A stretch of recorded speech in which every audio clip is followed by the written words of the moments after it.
My dear students, Dr. James Taylor Kent രചിച്ച lectures on homoeopathic മെറ്റീരിയ മെഡിക്ക എന്ന പുസ്തകത്തെ ആധാരമാക്കിയുള്ള ഈ പ്രോഗ്രാമിലേക്ക് നിങ്ങൾക്ക് ഏവർക്കും വീണ്ടും സ്വാഗതം.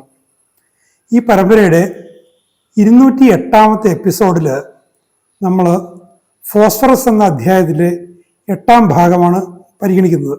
ഫോസ്ഫറസിനെ സംബന്ധിച്ച് എന്ന് തന്നെയല്ല, പൊതുവെ ഔഷധങ്ങളുടെ പൊട്ടൻസിയെ തിരഞ്ഞെടുക്കുന്നതിൽ ശ്രദ്ധിക്കേണ്ട കാര്യങ്ങളെക്കുറിച്ചുള്ള വളരെ പ്രധാനപ്പെട്ട ചില ഉൾക്കാഴ്ചകളും ഈ ഭാഗത്ത് കെന്റ് നമുക്ക് തരുന്നുണ്ട്.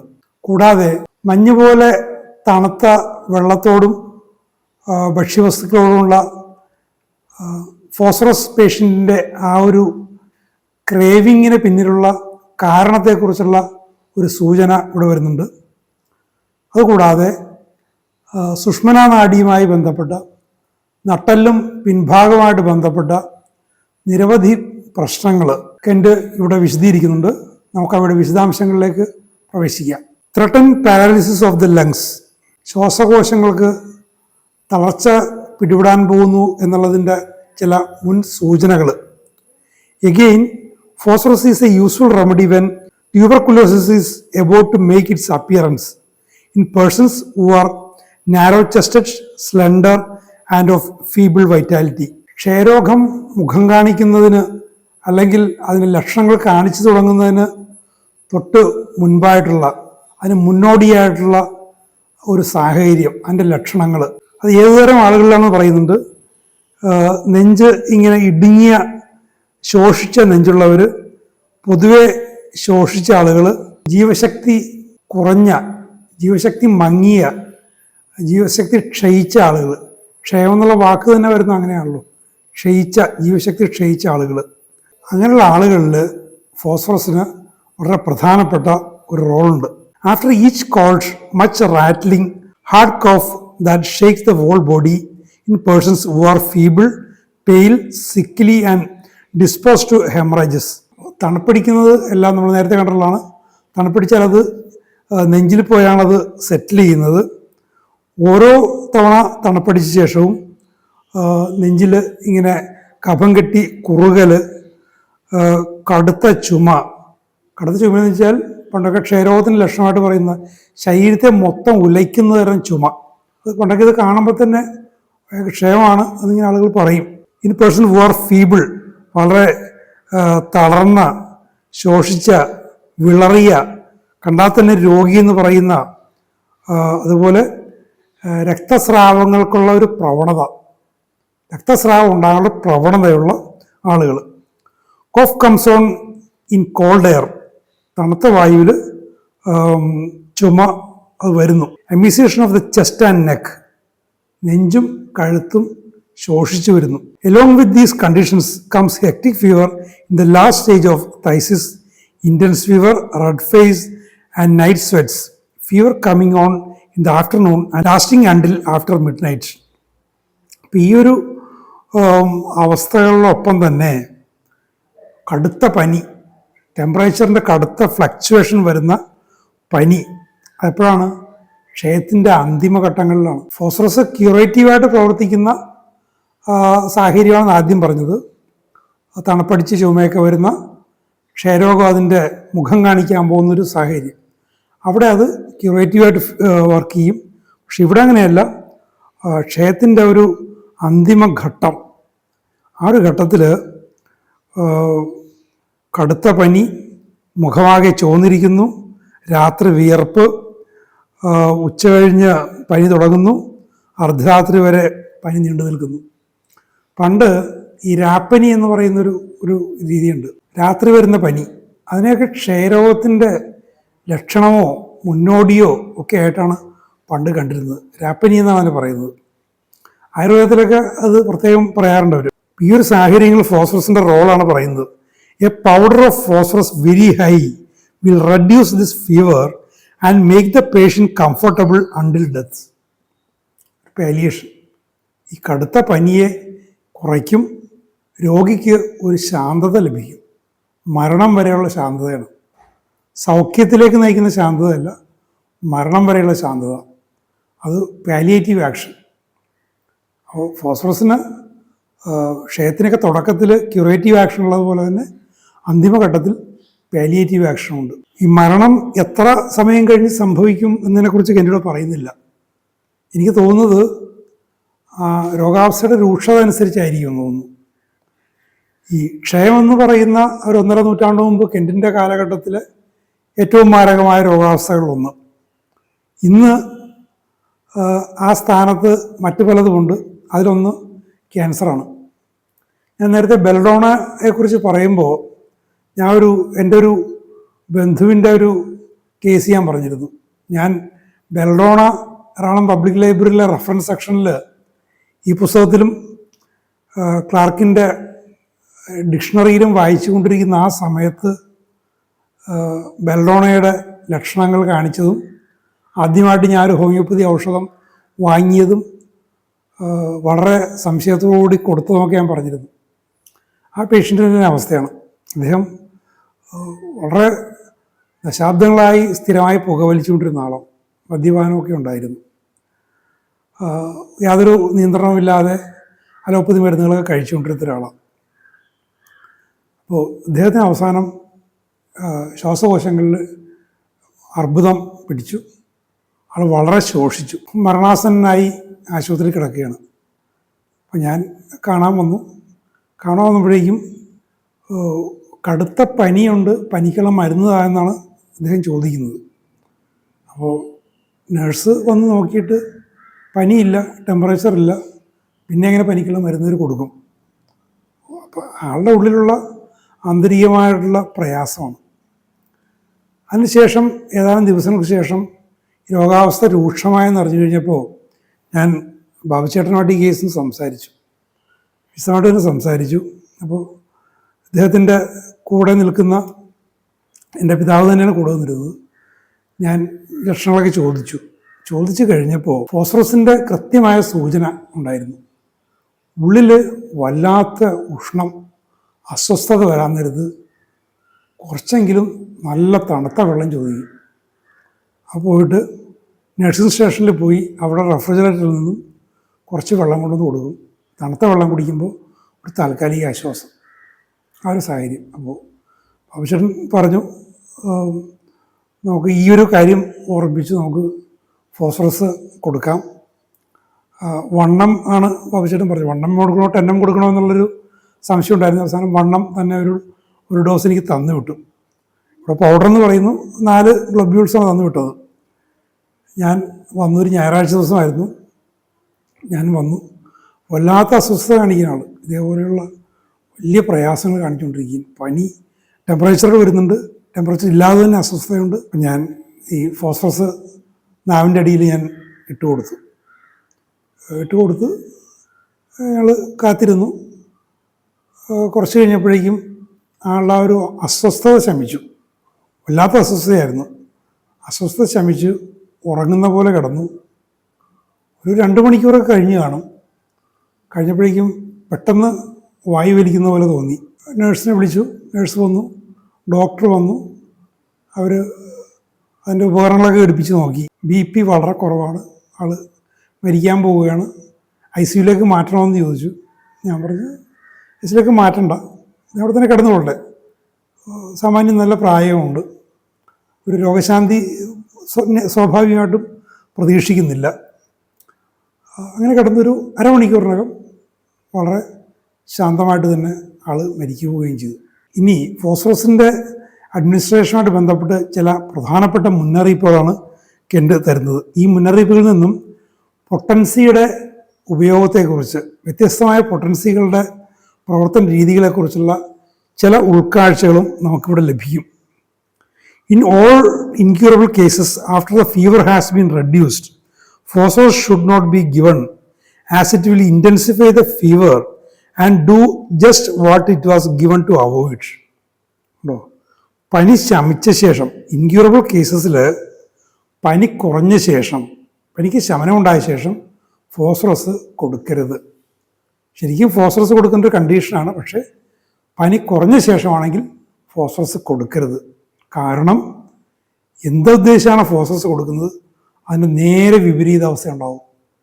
പനി ശമിച്ച് ആളെ കംഫോർട്ടബിളാക്കാൻ രോഗിയെ മരണം വരെ ഒരു സമാശ്വാസത്തിലാക്കാനാണ് നമ്മൾ കൊടുക്കുന്നതെങ്കിലും ആൾ കൂടുതൽ അസ്വസ്ഥതയിലേക്കാവും പോകുന്നത്. അതുകൊണ്ട് അങ്ങനെ ഹൈ പൊട്ടൻസി പനി ശമിച്ച ശേഷം, പനിക്ക് കുറവുണ്ടായ ശേഷം കൊടുക്കരുത്. It is not uncommon for a crisis to follow the administration of phosphorus. Not uncommon എന്ന് പറയുമ്പോൾ ഇറ്റ് ഈസ് കോമൺ. എന്താണ്? അങ്ങനെ ഫോസ്ഫറസ് കൊടുത്തു കഴിഞ്ഞാൽ ഒരു പ്രതിസന്ധി, ഒരു ക്രൈസിസ്, ഒരു പ്രതിസന്ധി ഉണ്ടായേക്കാം. പ്രതിസന്ധി എന്ന് വെച്ചാൽ എന്ത് ചെയ്യണം എന്ന് നമ്മൾ വല്ലാതെ സംശയത്തിലാകുന്ന, രോഗിയെ സഹായിക്കാൻ പറ്റാത്ത ഒരവസ്ഥ. അപ്പോൾ അതുകൊണ്ട് അത് ചെയ്യരുത്. എത്ര സാഹചര്യങ്ങൾ എന്ത് ചെയ്യുന്നതിനെ കുറിച്ചൊക്കെ എൻ്റെ ചില സൂചനകൾ പിന്നീട് തരുന്നുണ്ട്. Prolonged sweat and diarrhoea, these should never be interfered with as they will soon stop of their own accord and the patient will be left in a state of quietude. അപ്പോൾ നീണ്ടു നിൽക്കുന്ന വിയർപ്പും വയറിളക്കവും ഉണ്ടായിക്കഴിഞ്ഞാൽ ഈ ഒരു സാഹചര്യങ്ങൾ, ഇത്തരം കേസിൽ ക്ഷയരോഗത്തിൻ്റെ അന്തിമ അവസ്ഥകളിൽ ഉണ്ടായിക്കഴിഞ്ഞാൽ അതിൽ കയറി ഇടപെടരുത്, അതിനെ ശമിപ്പിക്കാൻ ശ്രമിക്കരുത്. എന്തുകൊണ്ടാണ്? അത് അതിൻ്റേതായ നിലയിൽ അത് ശമിക്കുകയും രോഗിയുടെ അവസ്ഥ ശാന്തമാകുകയും ചെയ്യും. ഒരു ക്വയറ്റിറ്റ്യൂഡ്, ശാന്തതയിലേക്ക് രോഗി പോവുകയും ചെയ്യും. Phosphorus is a dangerous medicine to give very high in some case of phthisis, in the last stages of phthisis. ക്ഷയരോഗത്തിൻ്റെ അന്തിമ ഘട്ടങ്ങളിൽ ഫോസ്ഫറസ് ഉയർന്ന പൊട്ടൻസി കൊടുക്കരുത്. കൊടുത്തു കഴിഞ്ഞാൽ അത് വളരെ അപകടം പിടിച്ച ഒരവസ്ഥയിലേക്ക് രോഗിയെ കൊണ്ടുചെന്നേക്കാം.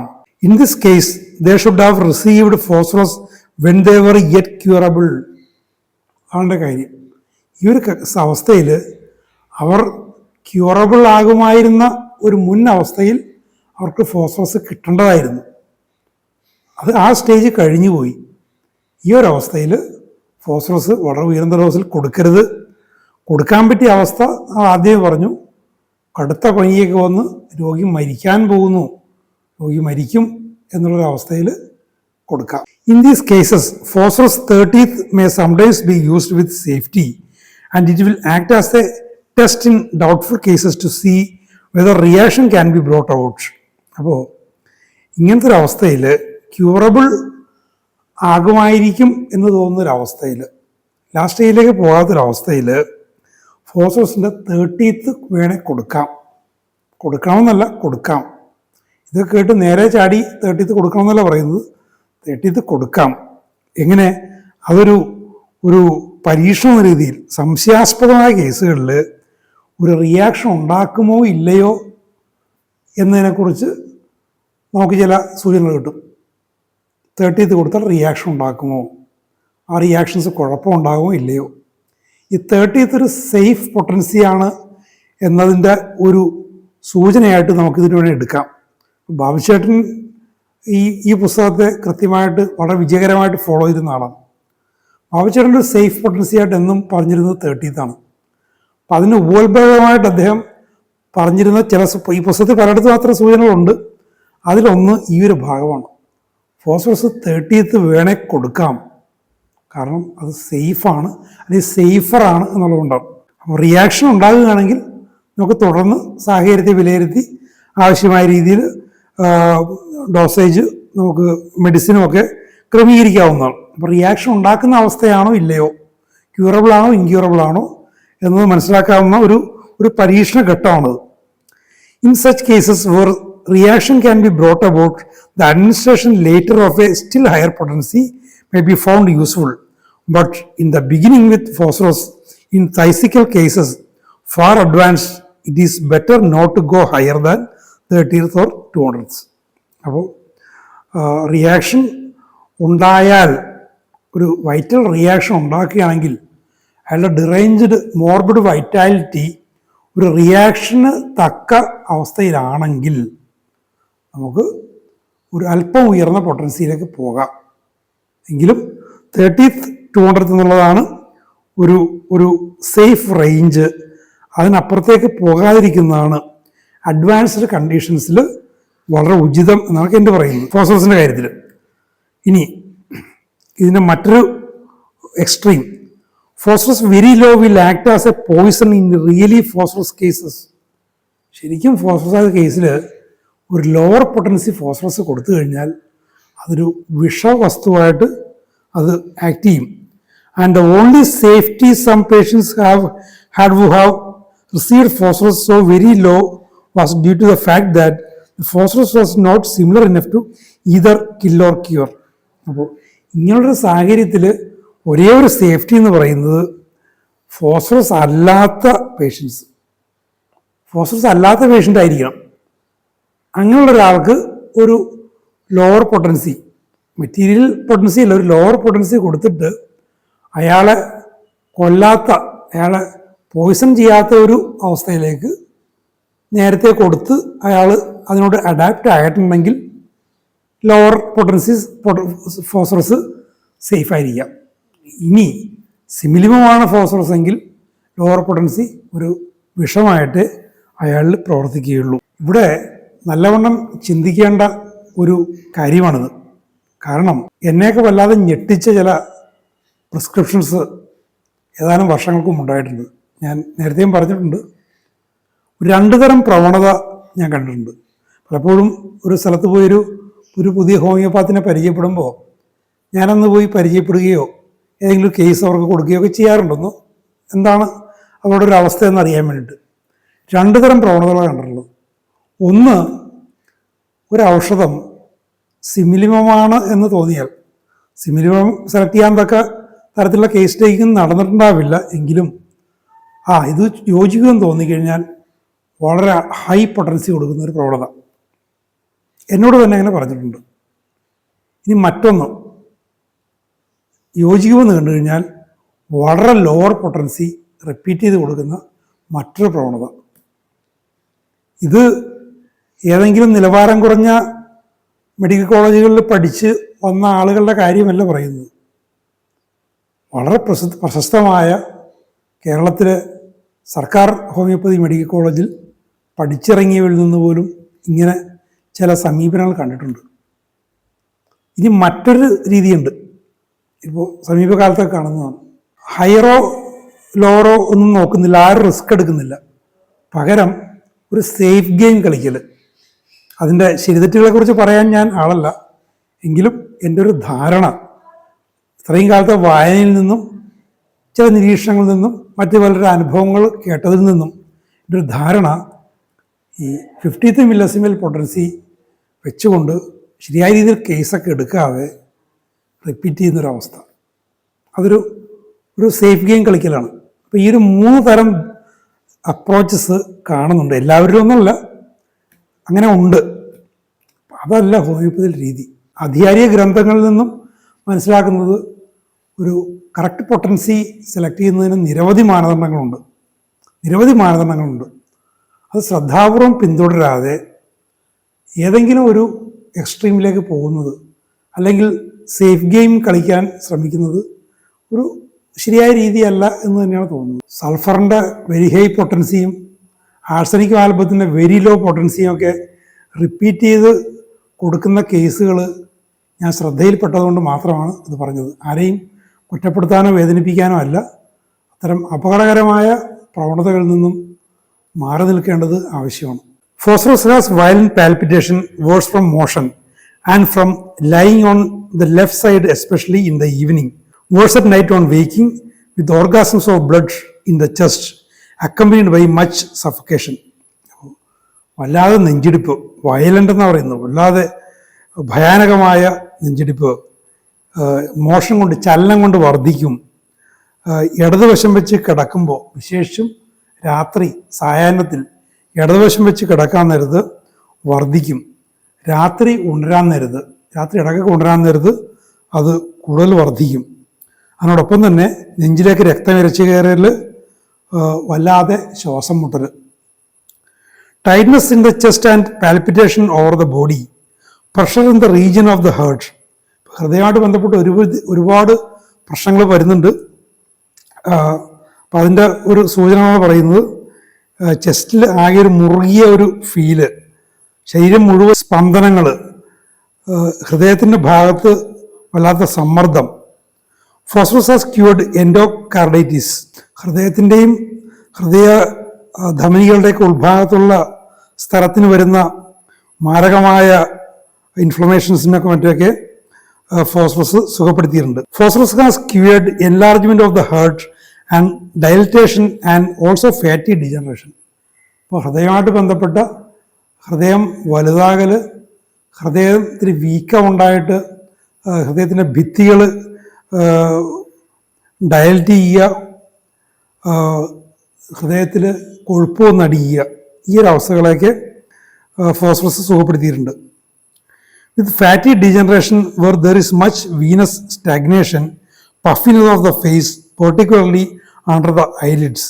അപ്പോൾ ഹൃദയത്തിൽ കൊഴുപ്പടിയുന്നൊരു സാഹചര്യത്തിൽ രക്തചംക്രമണം കുറഞ്ഞിട്ട് സ്റ്റാഗ്നേഷൻ ഉണ്ട്, മുഖം നീർവീക്കുന്നുണ്ട്, വിശേഷിച്ചും കൺപോളകളുടെ കീഴെ വീർത്ത് കെട്ടിയ അവസ്ഥ വരുന്നുണ്ട്. Phosphorus is often the remedy. ഇത്തരം സാഹചര്യങ്ങളിൽ ഫോസ്ഫറസ് പലപ്പോഴും സുഖപ്പെടുത്തുന്ന ഒരു ഔഷധമായിരിക്കും. In all these cardiac affections thirst for very cold water will always be present. ഇത്തരം അവസ്ഥകളിലെല്ലാം നിരവധി ഔഷധങ്ങളുണ്ട്. തണുത്ത വെള്ളത്തോട്, മഞ്ഞുപോലെ തണുത്ത വെള്ളത്തോടുള്ള വല്ലാത്ത ദാഹം ഉണ്ടെങ്കിലാണ് ഇത് ഫോസ്ഫറസ് അവിടെ പ്രയോഗിക്കാൻ സാധിക്കുക. Internal heat, he wants something cold to cool his insides. ഇതാണ് അതിൻ്റെ ഒരു സൂചന, ആന്തരികമായ ഉഷ്ണം. അപ്പോൾ അതിനെ ശമിപ്പിക്കാൻ അയാൾക്ക് എന്തെങ്കിലും തണുത്തത് വേണം. അതുകൊണ്ടാണ് ഈ തണുത്ത സാധനങ്ങൾ ഇടക്കിടക്ക് കഴിക്കാൻ ആഗ്രഹം വരുന്നത്. തണുത്തൊരു സാധനം അകത്ത് പോയി ചൂടായി കഴിഞ്ഞാൽ ഈ ഇൻറ്റേർണൽ ഹീറ്റ് കൂടുക ചെയ്യുന്നത്.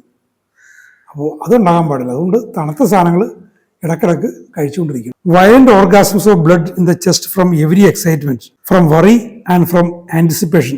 നെഞ്ചിലേക്ക് രക്തം വല്ലാതെ ഇരച്ചു കയറുന്ന അവസ്ഥകൾ പല സാഹചര്യങ്ങളുണ്ട്.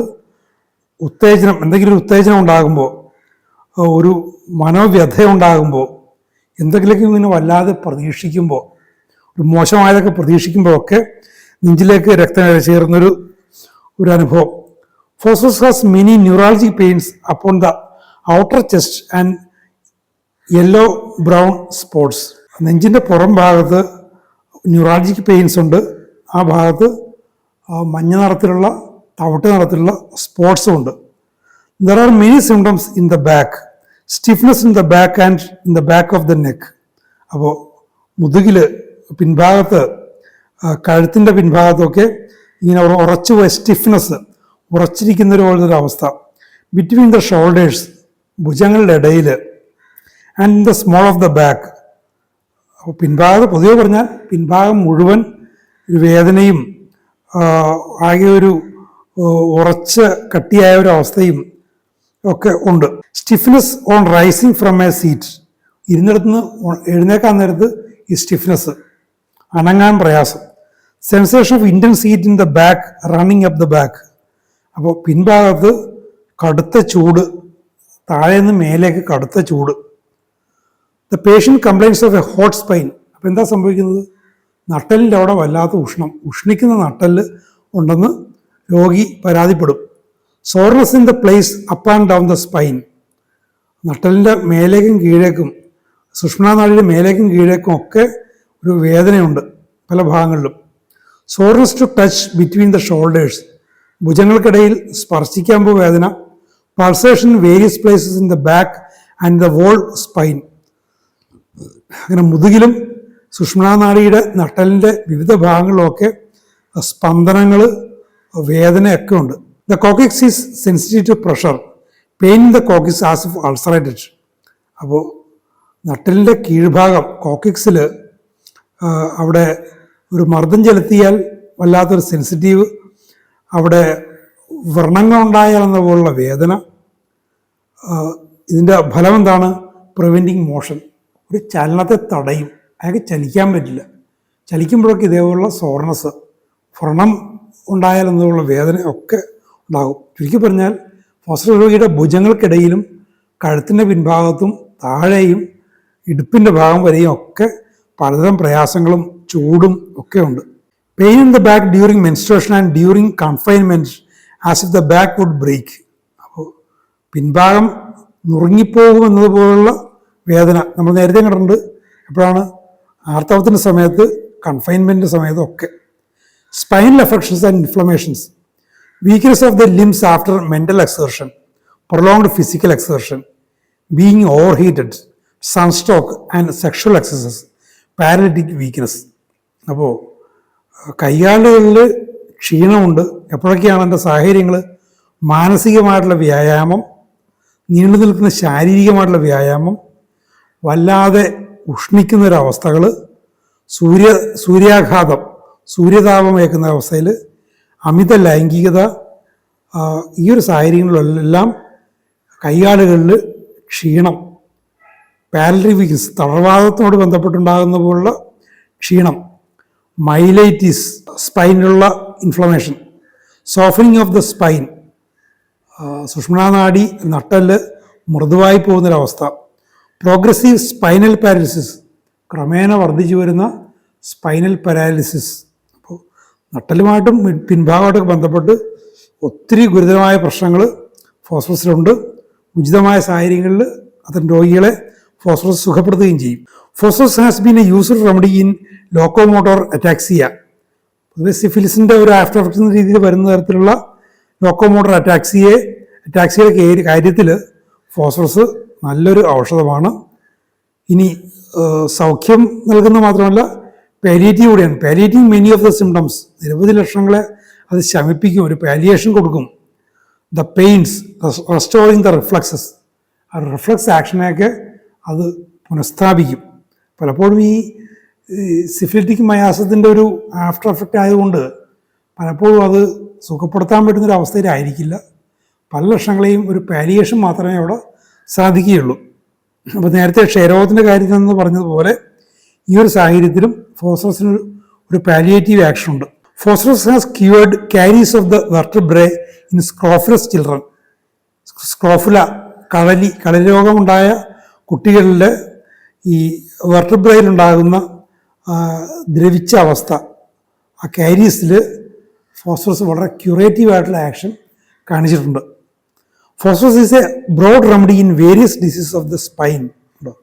രത്നച്ചുരുക്ക പറയുന്നത് നട്ടെല്ലുമായിട്ട്, സുഷുമ്നാനാഡിയുമായിട്ട് ബന്ധപ്പെട്ട നിരവധി പ്രശ്നങ്ങളിൽ ഒരു ബ്രോഡ് സ്പെക്ട്രം ഓഫ് കേസസിൽ ഫോസ്ഫറസ് ക്യൂറേറ്റീവ് ആക്ഷനുണ്ട്, പാലിയേറ്റീവ് ആക്ഷനുണ്ട്. ഫോസ്ഫറസിൻ്റെ അമൂല്യതയെക്കുറിച്ചുള്ള കൂടുതൽ വിവരണങ്ങളാണ് ഈ ഭാഗത്ത് നമുക്ക് ലഭിച്ചത്.